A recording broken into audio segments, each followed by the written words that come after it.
Hello students. ಈ dimensional formula ಅಪ್ಲಿಕೇಶನ್ಸ್ಗಳನ್ನು ನೋಡ್ತಾ ಇದ್ದೀವಿ. ಅದರಲ್ಲಿ conversion of 1 newton into times ಎಷ್ಟಿತ್ತು? 1 newton is equal to how many times? 10⁵ times. ನೋಡಿ, ಮೆಥಡ್ ಆಫ್ ಡೈಮೆನ್ಷನ್ಸ್ ಅನ್ನು ಬಳಸಿ 1 ನ್ಯೂಟನ್ ಅನ್ನ ಟೈಮ್ಸ್ ನಲ್ಲಿ ಕನ್ವರ್ಟ್ ಮಾಡಲಾಗಿದೆ. ಈಗ ನೆಕ್ಸ್ಟ್ ಏನಿದೆ, ಕನ್ವರ್ಟ್ 1 ಜೂಲ್ ಇಂಟು ಅರ್ಸ್. ನೋಡಿ, ಒಂದು ಸಿಸ್ಟಮ್ ಆಫ್ ಯೂನಿಟ್ಸ್ ನಿಂದ ಇನ್ನೊಂದು ಸಿಸ್ಟಮ್ಗೆ ಕನ್ವರ್ಟ್ ಮಾಡೋಣ. ಮೊದಲಿಗೆ ಜೂಲ್ ಆಗಲಿ ಅಥವಾ ಅರ್ಗ ಯಾವ ಫಿಸಿಕಲ್ ಕ್ವಾಂಟಿಟಿಯ ಯೂನಿಟ್ ಆಗಿದೆ ಅನ್ನೋದು ಗಮನಿಸೋಣ. ಜೂಲ್ is the unit of energy in SI system. Nodi, joule is the unit of energy in SI system. Hagene, erg is the unit of energy in CGS system. CGS system. Unit of energy CGS system. You know, dimensional formula analysis ಒಳಗೆ ನಾವು one system of unit ಇಂದ another ಅನ್ನ convert ಮಾಡಬೇಕಾದ್ರೆ ಯಾವ concept ಬಳಸ್ತೇವೆ? N1 U1 is equal to N2 U2 concept ಇಲ್ಲಿ ಅದೇ ರೀತಿ ಬಳಸ್ತಾರೆ. ನೋಡಿ, 1 ಜೂಲ್ is equal to N ಅರ್ಗ್ಸ್. ಯಾಕಂದ್ರೆ 1 ಜೂಲ್ ಎಷ್ಟು ಅರ್ಗ್ಸ್ ಗೆ ಸಮ ಅನ್ನೋದು ಗೊತ್ತಿಲ್ಲ. ಸೊ ಹಾಗಾಗಿ 1 ಜೂಲ್ is equal to N ಅರ್ಗ್ಸ್. N is equal to ಏನಾಯಿತು? 1 ಜೂಲ್ ಬೈ ಅರ್ಗ್. ಈಗ ಜೂಲ್ ಅನ್ನೋದು ಗಮನದಲ್ಲಿ SI ಸಿಸ್ಟಮ್ ನಲ್ಲಿದೆ, ಅರ್ಗ್ಸ್ ಅನ್ನೋದೇನಿದೆ CGS ಸಿಸ್ಟಮ್ ನಲ್ಲಿದೆ. ಈ ಎಚ್ಚರಿಕೆ ಇಟ್ಕೊಳ್ಳಿ. ಈಗ ಎನರ್ಜಿಯ ಡೈಮೆನ್ಷನ್ಸ್ ಏನಿದೆ? 1 in ಮಾಸ್ ಇದೆ, 2 in ಲೆಂತ್ ಇದೆ, -2 in ಟೈಮ್. ಕೆಳಗಡೆ ಎನರ್ಜಿಯ ಡೈಮೆನ್ಷನ್ಸ್ ಇಲ್ಲೂ ಕೂಡ ಸೇಮ್ ಇದೆ, ಆದ್ರೆ ಸಿಸ್ಟಮ್ ಆಫ್ ಯೂನಿಟ್ ಬೇರೆ ಇದೆ. ಎಚ್ಚರಿಕೆ, ಸರಿನಾ? ಸೊ ನೋಡಿ, ಇಲ್ಲಿ ಮಾಸ್ ಗಳನ್ನ ಪ್ರತ್ಯೇಕಿಸೋಣ. ಮಾಸ್ m1 by m2, ಹಾಗೆಯೇ ಲೆಂತ್ ಗಳನ್ನ ಪ್ರತ್ಯೇಕಿಸೋಣ 2 ಇದೆ. ಸಮಯವನ್ನ ಕೂಡ ಪ್ರತ್ಯೇಕವಾಗಿ ಪಡೆಯೋದು. ಈಗ ಮೇಲ್ಗಡೆ ಇರ್ತಕ್ಕಂಥ ಸಿಸ್ಟಮ್ ಆಫ್ ಯೂನಿಟ್ಸ್ ಏನಿದೆ SI ಸಿಸ್ಟಮ್ ನಲ್ಲಿದೆ, ಕೆಳಗಡೆ ಇರ್ತಕ್ಕಂಥ ಸಿಸ್ಟಮ್ ಆಫ್ ಯೂನಿಟ್ಸ್ ಏನಿದೆ CGS. ಸೊ ನೋಡಿ, N is equal ಮೇಲ್ಗಡೆ ಮಾಸ್, ಯಾವ ಸಿಸ್ಟಮ್? SI. ಮಾಸಿನ ಯೂನಿಟ್ SI ನಲ್ಲಿ ಏನಿದೆ? ಕಿಲೋಗ್ರಾಮ್ ಅಥವಾ ಕೆಜಿ. ಕೆಳಗಡೆ ಮಾಸ್ m2, ಅದು ಯಾವ ಸಿಸ್ಟಮ್ ನಲ್ಲಿದೆ? CGS, ಗ್ರಾಮ್ ಇದೆ. ನೆಕ್ಸ್ಟ್ ನೋಡಿ, ಲೆಂತ್ ಯಾವ ಸಿಸ್ಟಮ್ ನಲ್ಲಿ? SI. ಲೆಂತಿನ ಯೂನಿಟ್ ಏನು SI ಒಳಗೆ? ಮೀಟರ್. ಹಾಗೆ ಲೆಂತಿನ ಯೂನಿಟ್ CGS ನಲ್ಲಿ ಇದೆ ಸೆಂಟಿಮೀಟರ್. ಇದನ್ನು ಸ್ಕ್ವೇರ್ ನಮ್ಮ ಡೈಮೆನ್ಷನ್ ನಲ್ಲಿ ಇರ್ತಕ್ಕಂಥ ಟರ್ಮ್. ಇನ್ನು ಯಾವುದೇ ಸಿಸ್ಟಮ್ ಇರಲಿ, ಟೈಮಿನ ಯೂನಿಟ್ ಸೆಕೆಂಡ್ ನಲ್ಲಿ ಒಂದು ಹಾಗೆ ಬರುತ್ತೆ. ನೆಕ್ಸ್ಟ್ ಸ್ಟೆಪ್ ನೋಡಿ, ಇಲ್ಲಿ ಎರಡನ್ನ ಸರಿದೂಗಿಸೋಣ, ಅನುಪಾತವನ್ನ ಸರಿದೂಗಿಸೋಣ. ಹೇಗೆ? ಕೆಜಿಯ ಸ್ಥಾನದಲ್ಲಿ 1 ಕೆಜಿ ಎಷ್ಟು ಗ್ರಾಮ್ಸ್ಗಳಿಗೆ ಸಮ? 1000 ಗ್ರಾಮ್ಸ್ಗೆ ಸಮ. ಹಾಗಾಗಿ ಕೆಜಿಯ ಸ್ಥಾನದಲ್ಲಿ 1000 ಗ್ರಾಮ್ ಬರೀಬೋದಲ್ಲ. ಹಾಗೆ ನೋಡಿ, ನೆಕ್ಸ್ಟ್ ಮೀಟರ್ ಇದೆ, ಸೆಂಟಿಮೀಟರ್. ಮೀಟರ್ ಅನ್ನ ಸೆಂಟಿಮೀಟರ್ ನಲ್ಲಿ ಹೇಳ್ಬೋದಲ್ಲ. 1 ಮೀಟರ್ ಎಷ್ಟು ಸೆಂಟಿಮೀಟರ್ಗೆ ಸಮ? 100 ಸೆಂಟಿಮೀಟರ್. ಹಾಗಾಗಿ ಈ ಎಕ್ಸ್ಪ್ರೆಷನ್ ಬಂತು. ಇನ್ನು ಉಳಿದಲ್ಲಿ ಇಲ್ಲಿ 1⁻² ಉಳ್ಕೊಂಡಿದೆ. ನೆಕ್ಸ್ಟ್ ಸ್ಟೆಪ್ ನೋಡಿ, N is equal ಎಷ್ಟು ಇತ್ತು? 1000 into 100 square. ಸರಿನಾ? ಸೊ ಹಾಗಾಗಿ 1000 ಇಂಟು 10,000 ಅಥವಾ 10⁻7 ಅಂತ ಹೇಳ್ಬೋದು. ಸೊ ಹಾಗಾಗಿ ನಮ್ಮ ಮೂಲ ಕಾನ್ಸೆಪ್ಟ್ ಏನಿದೆ 1 ಜೋಲ್ ಇಸ್ ಈಕ್ವಲ್ ಟು n ಅರ್ಗ್ಸ್ ತಾನೆ. ಸೊ ಹಾಗಾಗಿ 1 ಜೋಲ್ ಎಷ್ಟು ಅರ್ಗ್ಸ್ಗೆ ಸಮನಾಯಿತು 10⁻7 ಅರ್ಗ್ಸ್. ಸೊ ನೋಡಿ ಹೀಗೆ ಕನ್ವರ್ಟ್ 1 ಜೋಲ್ ಇಂಟು ಅರ್ಗ್ಸ್ ಯೂಸಿಂಗ್ ಡೈಮೆನ್ಷನ್ಸ್ ಅಂದ್ರೆ ಈ ರೀತಿ ನಾವು ಸಾಲ್ವ್ ಮಾಡಬೇಕಾಗುತ್ತೆ. ನೋಡ್ಕೊಳ್ಳಿ, convert 1 joule into hours using method of dimensions. ಗಮನಿಸ್ತಾ ಇದ್ದೀರಾ? ಸೊ ನೋಡಿ ಬಹಳ ಸುಲಭ ಇದೆ ಅಷ್ಟೇ. ನಮಗೆ basic dimensions of physical quantity ಗೊತ್ತಿದೆ. ಈಗ ಇನ್ನೊಂದು ನಿಮ್ಮ NCERT ಯಲ್ಲಿ ಕೊಟ್ಟಿರ್ತಕ್ಕಂಥ ಒಂದು ಪ್ರಶ್ನೆ ನೋಡಿ ಏನಿದೆ, ಕನ್ವರ್ಟೆಡ್ ನೋಡಿ 1 gram per cm cube into kg per meter cube. ನೋಡಿ ನೋಡಿದ ತಕ್ಷಣ ಗೊತ್ತಾಗ್ತಾ ಇದೆ ಗ್ರಾಮ್ ಪರ್ ಸೆಂಟಿಮೀಟರ್ ಕ್ಯೂಬ್ ಇದೆ, ಇದು CGS ಯೂನಿಟ್ ಇದೆ. kg per meter cube ಅಂದ್ರೆ SI ಯೂನಿಟ್ ಇದೆ. ಯಾವ ಕ್ವಾಂಟಿಟಿಗೆ kg per meter cube unit ಆಗ್ಬೋದು ಅಂತ ನಿಮಗೆ ಅನಿಸ್ತಾ ಇದೆ? ಡೆನ್ಸಿಟಿ. ಹೇಗೆ ಡೆನ್ಸಿಟಿ ಅನ್ನೋದೇನಿದೆ ಮಾಸ್ ಡಿವೈಡೆಡ್ ಬೈ ವಾಲ್ಯೂಮ್ ಇದೆ ತಾನೆ. ಸೊ ಹಾಗಾಗಿ ಇಲ್ಲಿ CGS ಯೂನಿಟ್ ಆಗಿರುವ CGS ನ ಡೆನ್ಸಿಟಿ ಯೂನಿಟ್ ಅನ್ನ ನಾವು SI ಯೂನಿಟ್ ಆಗಿ ಕನ್ವರ್ಟ್ ಮಾಡಬೇಕಾಗಿದೆ. ಸೊ ಮತ್ತೆ ಅದೇ ಸೂತ್ರ ಬಳಸೋಣ. 1 gram per cm cube is equal to n kg per m cube. ಯಾವ ಕಾನ್ಸೆಪ್ಟ್ ಇಲ್ಲಿ? n1 u1 is equal to n2 u2 ಸೂತ್ರ ಸರಿನಾ? ಹಾಗಾಗಿ n is equal to gram cm cube divided by kg per m cube ಆಯ್ತು. ನೋಡಿ ಇಲ್ಲಿ basics gram by KG ಪ್ರತ್ಯೇಕಿಸೋಣ, ಹಾಗೆ centimetre metre ಅನ್ನ ಪ್ರತ್ಯೇಕಿಸೋಣ. ಎರಡಕ್ಕೂ ರೇಸ್ -3 ಇದೆ ತಾನೆ. ನೆಕ್ಸ್ಟ್ ಈ ಅನುಪಾತಗಳನ್ನ ಸರಿದೂಗಿಸಿ ಹೇಗೆ ನೋಡಿ ಯಾವುದು ಸುಲಭದ ಸಬ್ಸ್ಟಿಟ್ಯೂಷನ್ ಆಗುತ್ತೆ ನೋಡಿ. ಕೆಜಿಯ ಸ್ಥಾನದಲ್ಲಿ 1000 ಗ್ರಾಮ್ ತುಂಬೋತಾರೆ. ಅದೇ ರೀತಿ ಮೀಟರಿನ ಸ್ಥಾನದಲ್ಲಿ ಏನು ಸಬ್ಸ್ಟಿಟ್ಯೂಟ್ ಮಾಡಬಹುದು? 100 ಸೆಂಟಿಮೀಟರ್. ನೋಡಿ ಈ ಕಡೆ ಸೊ ಗ್ರಾಮ್ ಇದೆ, ಕೆಳಗಡೆ 1000 ಗ್ರಾಮ್. ಯಾವುದರ ರಿಪ್ಲೇಸ್ಮೆಂಟ್ ಆಯಿತು? ಕೆಜಿದು.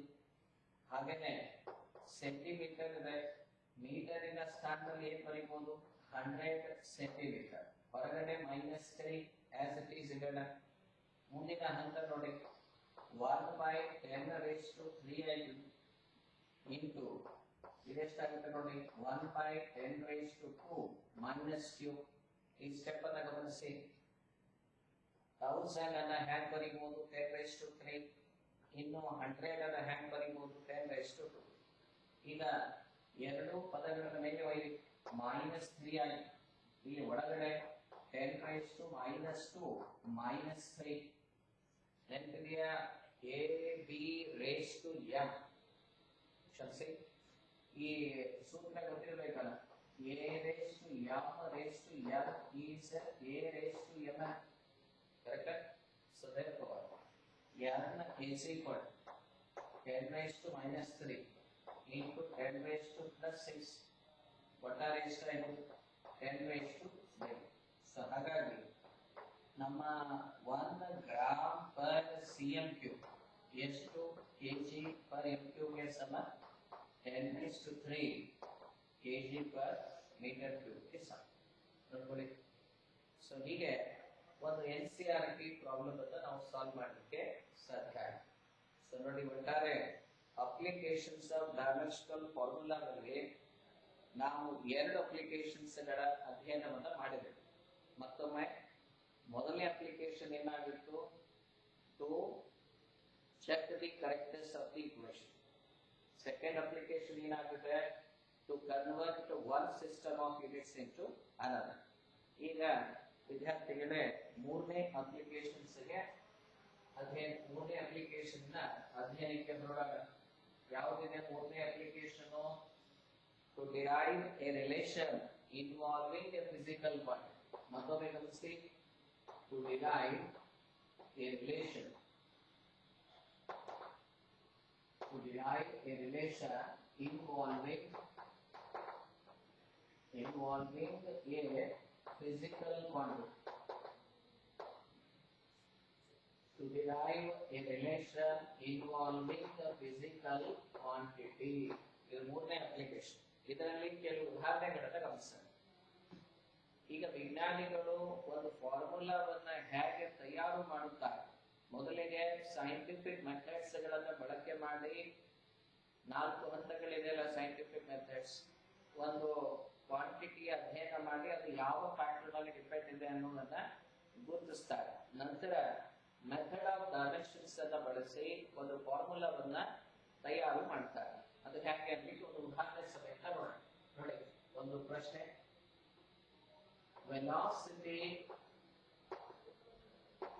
Of sound.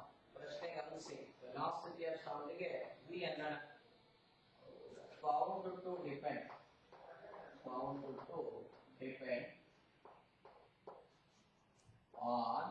ಪ್ರೆಷರ್.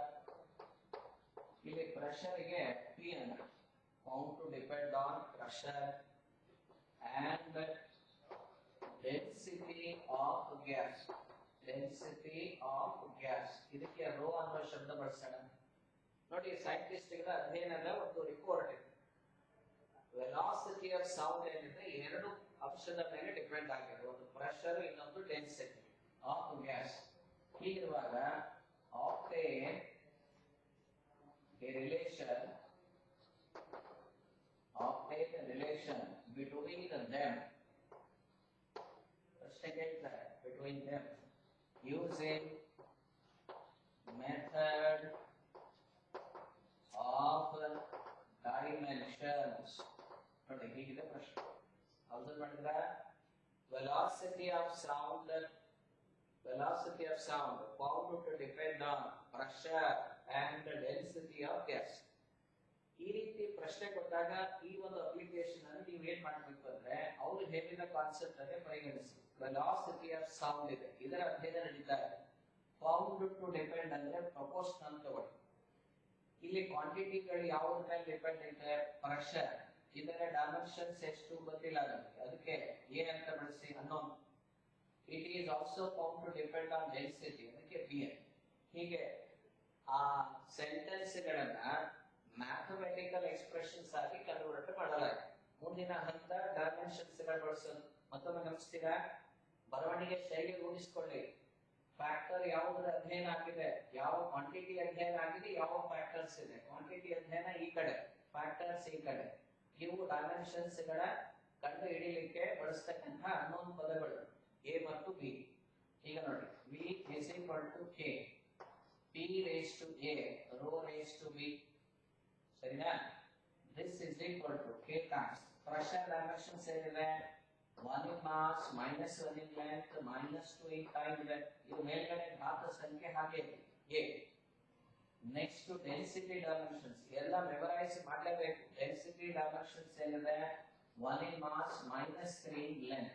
ಹೊರಗಡೆ ಇರತಕ್ಕಂಥ ಘಾತ ಸಂಖ್ಯೆ ಬಿ ಆಸ್ ಇಟ್ ಈಸ್ ಇದೆ.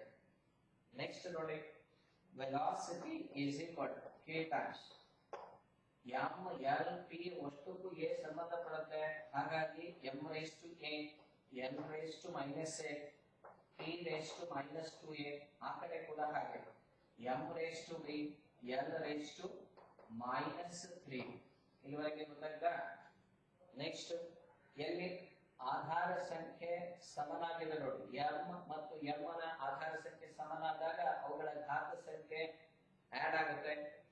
ನೋಡಿ, ಹೀಗೆ v is equal to k times m ಅಂತ ತಗೊಂಡಾಗ a plus b ಆಯಿತು. ಅದೇ ರೀತಿ n ತಗೊಳ್ಳಿ minus a minus 3b. ಅದೇ ರೀತಿ ಟೈಮ್ ತಗೊಳ್ಳಿ minus 2k. ಇಲ್ಲಿವರೆಗೆ ಸ್ವಲ್ಪ ಲಕ್ಷ್ಯ ಕೊಡಿ. ಈಗ ಈ ವೆಲಾಸಿಟಿಯ ಡೈಮೆನ್ಷನ್ಸ್ ಕೂಡ ನಾವು ಸಬ್ಸ್ಟಿಟ್ಯೂಟ್ ಮಾಡಬೇಕಾಗುತ್ತೆ. ಡೈಮೆನ್ಷನ್ಸ್ ಆಫ್ ವೆಲಾಸಿಟಿ ಏನಿದೆ, 0 in mass ಇದೆ, 1 in length ಇದೆ, -1 in time. ಈಗ ಅಬ್ಸರ್ವ್ ಮಾಡಿ, ಎಲ್ಲ ಕಾನ್ಸೆಪ್ಟ್ಗಳನ್ನ ಪ್ರಶ್ನೆ ಮಾಡ್ತಾರೆ.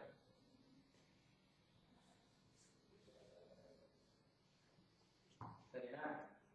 ನೋಡಿ ಹೀಗೇನ್ ಮಾಡಿ ಮಾಸ್ ಅನ್ನ ಕಂಪೇರ್ ಮಾಡಿ, ಅಂದ್ರೆ comparing the powers of mass, comparing the powers of length, comparing the powers of time. ನೋಡಿ ಹೀಗೆ ಕಂಪೇರಿಂಗ್ ದ ಪವರ್ಸ್ ಅಂದ್ರೆ ಡೈಮೆನ್ಷನ್ಸ್ ಅಲ್ಲ, ಪವರ್ಸ್ ಆಫ್ ಎಲ್ ಪಿ. ನೋಡಿ ಏನ್ ಪರಿಣಾಮ ಸಿಗುತ್ತೆ ನೋಡಿ. LHS ಸೈಡ್ ನಲ್ಲಿ ಮಾಸ್ 0 ಇದೆ, ಆ ಕಡೆ a ಪ್ಲಸ್ b ಇದೆ. ಇದರರ್ಥ ಏನು? a plus b is equal to 0. ಇದಕ್ಕೆ ಇಕ್ವೇಶನ್ 1 ಅನ್ನೋಣ. ಯಾಕಂದ್ರೆ ಯಾವುದೇ ವ್ಯಾಲ್ಯೂಸ್ ಆಫ್ a ಮತ್ತು b ಇನ್ನೂ ಗೊತ್ತು ಆಗಿಲ್ಲ. ಎರಡನೇ ಕಾನ್ಸೆಪ್ಟ್ ನೋಡಿ, ಲೆಂತ್ ಇನ ಕಂಪ್ಯಾರಿಸನ್ ಮಾಡಿ. l raised to 1 ಇದೆ, minus a minus 3b. So ಇದನ್ನ ಹೀಗೆ ಬರೀಬಹುದಲ್ಲ, 1 ಇದೆ ಇಕ್ವೇಶನ್ 2. ಇನ್ನು ಏನು ವ್ಯಾಲ್ಯೂಗಳನ್ನು ನಿರ್ಧರಿಸಲಿಕ್ಕೆ ಆಗಲಿಲ್ಲ. ನೆಕ್ಸ್ಟ್ 5 ಅನ್ನು ನೋಡಿ, p raised to minus 1 is equal p raised to minus 2a. ನೋಡಿ minus 1 is equal to minus 2a. ಹಾಗಿದ್ರೆ ಇಲ್ಲಿ ನಮಗೆ a ವ್ಯಾಲ್ಯೂ ಸಿಗುತ್ತೆ ನೋಡಿ, ಅಬ್ಸರ್ವ್ ಮಾಡಿ. we will get the value of a. ಏನು ಸಿಗುತ್ತೆ ಹೇಳಿ? a is equal to 1/2. ಸರಿನಾ? ಕರೆಕ್ಟ್. ಏನಾದರೂ ವಿಚಾರ ಮಾಡಿ ವ್ಯಾಲ್ಯೂ ಆಫ್ ಬಿ ಪಡಿಬಹುದಾ ಈಸಿಲಿ? ಯಾಕೆಂದ್ರೆ ಪುಟ್ ಇನ್ ಇಕ್ವೇಶನ್ 1 ನೋಡಿ, a ಇದ್ದಲ್ಲಿ 1/2 plus b is equal to 0 ಅಂದ್ರೆ b is equal to minus half ಆಯ್ತು. ನೋಡಿ ಹೀಗೆ ಎರಡು ವ್ಯಾಲ್ಯೂಸ್ ಪಡೆದಾಯ್ತು. ಮತ್ತೆ ಬೇಸಿಕ್ ಎಕ್ಸ್ಪ್ರೆಷನ್ ಹೋಗಿ k times p raise to a. a ಇದ್ದಲ್ಲಿ ಎಷ್ಟಿತ್ತು? 1/2. Rho raise to b. b ಇದ್ದಲ್ಲಿ ಎಷ್ಟಿದೆ? ಮೈನಸ್ 1/2. ಹಾಗಾಗಿ k times p raise to half. ಇದು ಕೆಳಗಡೆ ಹೋಗೋಣ. ಅಥವಾ v is equal to k times p by root. ನೋಡಿ ಎಷ್ಟು ಬ್ಯೂಟಿಫುಲ್ ಆಗಿ ಫಾರ್ಮುಲಾವನ್ನ ಹೊಸದಾಗಿ ನಿರ್ಮಿಸಿದರು ಯೂಸಿಂಗ್ ಮೆಥಡ್ ಆಫ್ ಡೈಮೆನ್ಷನ್ಸ್. ಇದೇ ಫಾರ್ಮುಲಾನ ನೀವು ಮುಂದೆ ಓದ್ತೀರಾ. ಇದಕ್ಕೆ ನ್ಯೂಟನ್ಸ್ ಫಾರ್ಮುಲಾ ಅಂತ ಹೇಳ್ತಾರೆ. Newton's formula for velocity of sound in a medium.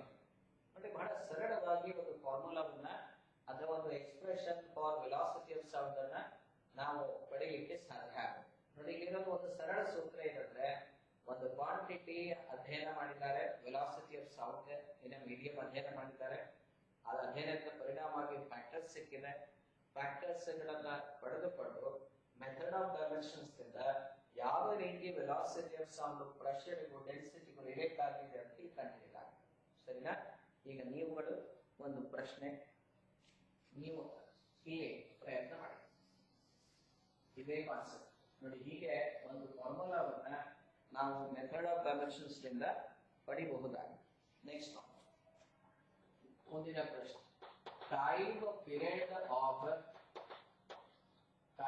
ಗೆ ಟಿ ಅನ್ನ time period of A pendulum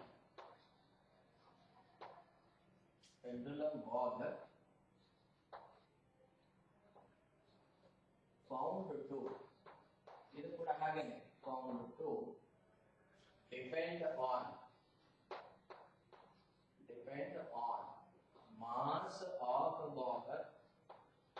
ಈ ಮಾಸ್ ಆಫ್ ಬಾಬ್ ಗೆ m ಅನ್ನೋಣ. ಮೊದಲನೇ ಫ್ಯಾಕ್ಟರ್ ಅಧ್ಯಯನ ಮಾಡಿದ್ದು ಮಾಸ್ ಆಫ್ ಬಾಬ್. ಆಮೇಲೆ ಲೆಂತ್ ಆಫ್ ಪೆಂಡುಲಮ್, ಇದಕ್ಕೆ L ಅನ್ನೋಣ, length of pendulum. and acceleration due to gravity, ನೋಡಿ acceleration due to gravity ಅಂದ್ರೆ ಏನು? ಅಂದ್ರೆ ಅದರ ಡೈಮೆನ್ಷನ್ಸ್ ಏನಾಗಿದೆ? ನಿಮ್ಮ acceleration ಡೈಮೆನ್ಷನ್ಸ್ ಏನಿದೆಯೋ ಅದೇ ಡೈಮೆನ್ಷನ್ಸ್ ಅನ್ನ acceleration due to gravity ಗೂ ಬಳಸಬಹುದಾಗಿದೆ. Okay, obtain a relation between them. Obtain a relation between them. ನೋಡಿ ಇದು ಕೂಡ ಹಾಗೆ, using method of dimensions. ನೋಡಿ ಡೈಮೆನ್ಷನ್ಸ್ ಗಳ ವಿಧದಲ್ಲಿ ಇದನ್ನ ಒಂದು ಫಾರ್ಮುಲಾ ಆಗಿ ನಿರ್ಮಿಸಿ ಮತ್ತೆ ಅದೇ ಕಾನ್ಸೆಪ್ಟ್ ಅನ್ನು ಬಳಸೋಣ. ಮೊದಲಿಗೆ ಟೈಮ್ ಪೀರಿಯಡ್ ಟಿ ಓಕೆನಾ ಫೌಂಡ್ ಟು ಅಂದ್ರೆ ಪ್ರಪೋರ್ಷನಲ್ ಟು ಡಿಪೆಂಡ್ ಆನ್ ಮೊದಲನೇ factor mass raise to a next depends on next ಯಾವುದು length raise to b depends on acceleration with gravity c ನೋಡಿ ಗೊತ್ತಾಯ್ತಾ ಟೈಮ್ ಪೀರಿಯಡ್ ಫೌಂಡ್ ಟು ಅಂದ್ರೆ proportionality ತಗೊಳ್ಳಿ mass length ಮತ್ತು gravity. ಈಗ ನಾವು ಇದನ್ನೇ ಹೀಗೆ ಮಾಡಬಹುದು k times m raise to a n raise to b g raise to c ಸರಿನಾ. ಈಗ ಟೈಮ್ ಪೀರಿಯಡ್ ಇನ dimensions 0 in mass 0 in length 1 in time is equal to k as it is m ಬರೀ m in dimension m ಇದೆ mass length in dimension l ಇದೆ acceleration with gravity ನೆನಪಿದೆಯಾ correct. so therefore this is equal to k times ಎಲ್ಲವೂ open ಮಾಡಿ l raised to b l raised to c p raised to minus 2c observe ಮಾಡಿ. Next ಹೇಳಿ k times m ಅಂತೂ ಒಂದೇ ಇದೆ l b plus c ಆಗುತ್ತೆ t minus 2c ಈ ಕಡೆ m raised to 0 l raised to 0 t raised to 1. ಮುಂದಿನ ಹಂತ ಯಾವುದು ಕಂಪೇರಿಂಗ್ ಏನನ್ನ ಕಂಪೇರಿಂಗ್ ಮಾಡಬಹುದು ಪವರ್ಸ್ ಆಫ್ ಯಾವ್ಯಾವುದು m l t ನೋಡಿ ಅಬ್ಸರ್ವ್ ಮಾಡಿ. ಯಾವಾಗ ನೀವು ಕಂಪೇರ್ ಮಾಡ್ತೀರಿ ಅಂದ್ರೆ ಏನೇನು ವ್ಯಾಲ್ಯೂಸ್ ದೊರೆಯುತ್ತೆ ನೋಡಿ. ಮೊದಲಿಗೆ ಮಾಸ್ ಕಂಪ್ಯಾರಿಸನ್ ಮಾಡಿ m raised to 0 is equal to m raised to a ಏನಿದ್ರೆ ತಾತ್ಪರ್ಯ a is equal to 0 ಐತೆ ಮೊದಲನೇ ಕಾನ್ಸೆಪ್ಟ್. ನೆಕ್ಸ್ಟ್ ನೋಡಿ l is equal to 0 LHS ಆಗಿ ಈ ಕಡೆ b plus c ಸೊ ಹಾಗಾಗಿ b plus c is equal to 0 ಇದು equation 1 ಆಯ್ತು ಯಾಕಂದ್ರೆ ವ್ಯಾಲ್ಯೂ ದೊರಕಿಲ್ಲ. ನೆಕ್ಸ್ಟ್ ಲಾಸ್ಟ್ ಒನ್ ನೋಡಿ t raised to 1 is equal to t raised to minus 2c ಇದರರ್ಥ 1 is equal to minus 2c ಅಥವಾ c is equal to minus half ನೋಡಿ c value ದೊರೆಯಿತು. ಈಗ c value ಸಿಕ್ಕಾಗ b value ಪಡೆಯಬಹುದಲ್ಲ ಸುಲಭವಾಗಿ. put in equation 1 ನೋಡಿ equation 1 ಅಲ್ಲಿ ತುಂಬ್ರಿ.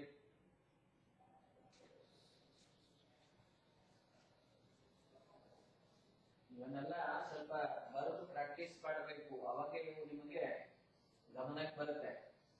Practice ಮಾಡಲೇಬೇಕು ನೋಡಿ. ಇಕ್ವೇಶನ್ 1 ಅಲ್ಲಿ ಸಬ್ಸ್ಟಿಟ್ಯೂಟ್ ಮಾಡ್ತೇನೆ b plus of minus half is equal to 0 so ಹಾಗಾಗಿ b ಇಸ್ ಈಕ್ವಲ್ ಟು ಏನಾಯಿತು ಹಾಫ್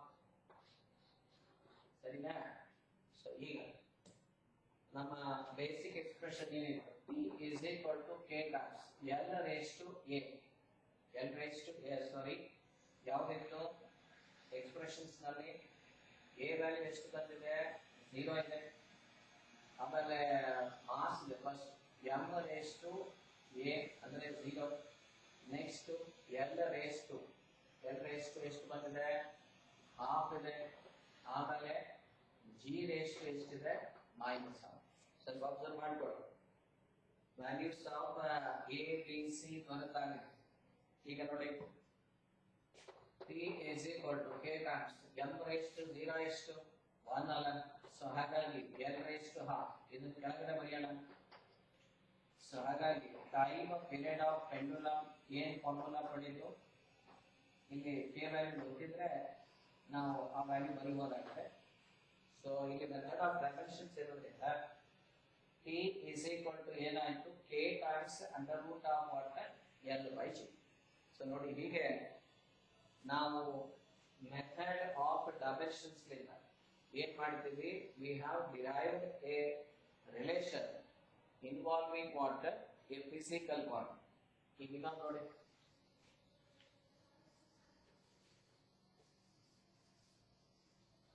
ನೋಡಿ ಕಾನ್ಸೆಪ್ಟ್ ರಿಪೀಟ್ ಬೇಕಾಗಿದ್ರೆ ಪಾಸ್ ಮಾಡಿ ಮತ್ತೊಂದ್ಸತಿ ಸ್ವಲ್ಪ ರೈಟಿಂಗ್ ಮಾಡ್ತಾ ಪ್ರಾಕ್ಟೀಸ್ ಮಾಡಿ ಪ್ಲೀಸ್. ಇದು ಬಹಳ ಮುಖ್ಯ. ರೈಟಿಂಗ್ ಮಾಡ್ತಾ ಪ್ರಾಕ್ಟೀಸ್ ಮಾಡಬೇಕು reading with writing is twice reading ಅಂತ ಹೇಳಿದ್ದಾರೆ. ಬರೀತಾ ಓದೋದು ಎರಡು ಸರ್ತಿ ಓದಿದ ಹಾಗೆ. ನೀವೆಲ್ಲ ಸಣ್ಣವ್ರು ಇರ್ತೀರಿ, ನೀವು ಮೊದಲು ರೈಟಿಂಗ್ ಮಾಡಲೇಬೇಕು. ಈಗ ಮುಂದಿನ ಪ್ರಶ್ನೆಗಳು. ದ ಸೆಂಟ್ರಿಪೀಟಲ್ ಫೋರ್ಸ್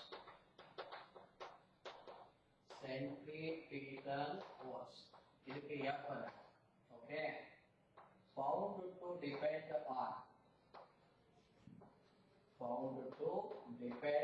ಆನ್ ನೋಡಿ ಇಲ್ಲಿ ಎದ್ರ ಮೇಲೆ ಡಿಪೆಂಡ್ ಆಗಿದೆ ಅನ್ನೋದನ್ನ ನೋಡಿ. Found to depend on radius of circular path. ಇದಕ್ಕೆ R, radius of circular path R. ಆಮೇಲೆ uniform speed V. Okay, and mass of the particle ಇದಕ್ಕೆ m. ಆಮೇಲೆ obtain a relation.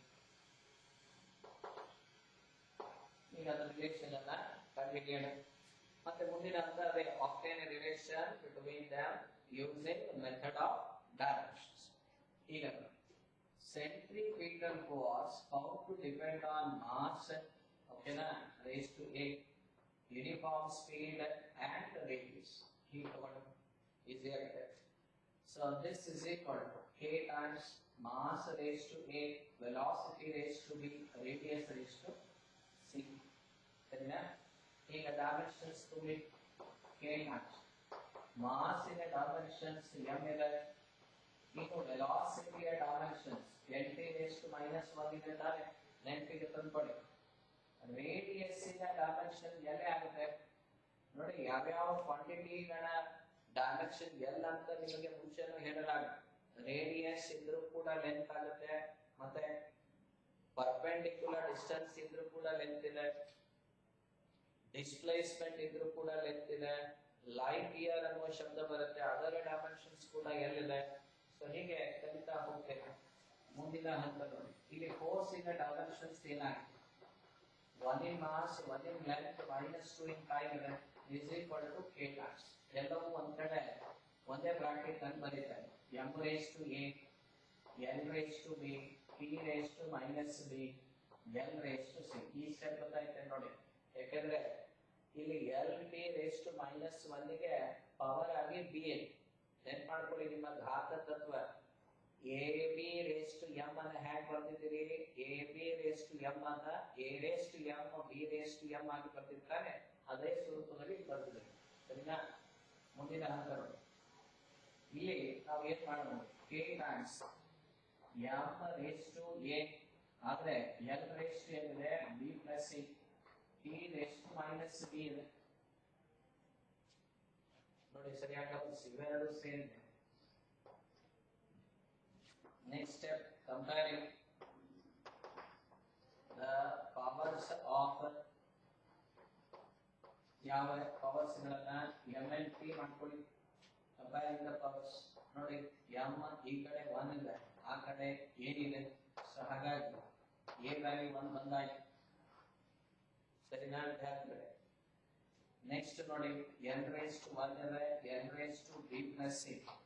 ಇಲ್ಲಿ b plus c is equal to 1. ಇದು equation 1 ಆಗುತ್ತೆ. Last ನೋಡಿ, t raised to -2 is equal to -b. This implies -2 is equal to -b. ಅಂದ್ರೆ b is equal to 2 ಬಂತು. ಇದನ್ನ equation 1 ನಲ್ಲಿ ಇಡಿ. ನೋಡ್ಕೊಳ್ಳಿ ಸರಿಯಾಗಿ.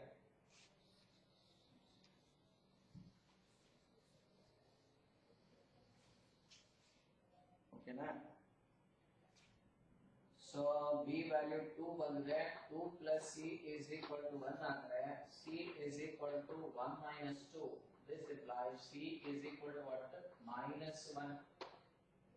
ಈಗ ನಿಮ್ಮ ಮೂಲ ಎಕ್ಸ್ಪ್ರೆಷನ್ಸ್ ಬನ್ನಿ. k times m raised to a value ಎಷ್ಟಿದೆ? 1.